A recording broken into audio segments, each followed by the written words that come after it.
had with Comey, and it concerns me now. Well, they had a professional relationship, but I wouldn't read anything into it.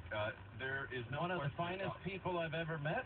Well, I mean, look, this is, I'm coming to you from Washington. This is Washington. So, look, I said this when it was, this should alleviate the media hysteria surrounding a non-story. Because Mueller is a guy that will just look at the facts. Remember, he's not a special prosecutor. It's a special counsel. It's inside the Justice Department. This is not some Ken Starr Whitewater matter. So we're not dealing with that era, and we're not dealing with that law. That law expired.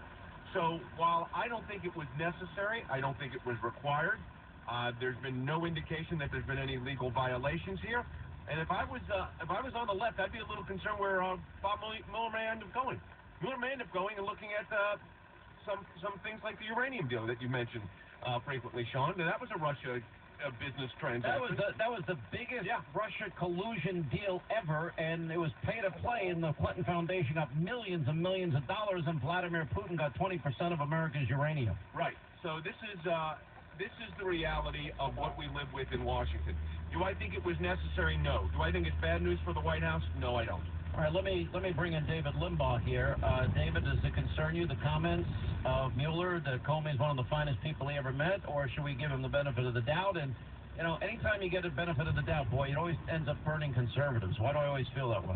Yeah, it makes me a little nervous, but it's okay for him to say what he said personally. Andy McCarthy, our friend, has said Comey was a great guy when he worked with him, but he radically disagrees with some of the things he's done. So I think Mueller will be professional. My concern is, I agree with Jay that this could, in theory, alleviate media hysteria. But the problem is we have an adversary or an agenda-oriented media, and they're going to try to continue to undermine Trump.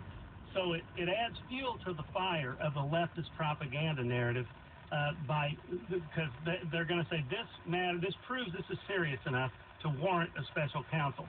I think it's basically a good thing for CYA on the Republicans' part. We're covering ourselves. We're getting somebody independent. You can't say this is partisan. We're covering up.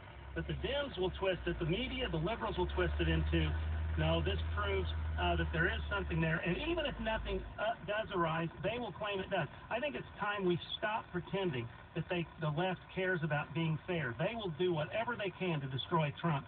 And that includes, even if there's nothing further, and there's not been any evidence adduced about this yet, as you pointed out, no evidence of Russian and Trump collusion. They'll continue to fabricate this narrative. Danielle McLaughlin. I agree with David and Jay that the appointment of the special prosecutor is absolutely the right thing to do. You know, Bob Mueller's reputation is, his character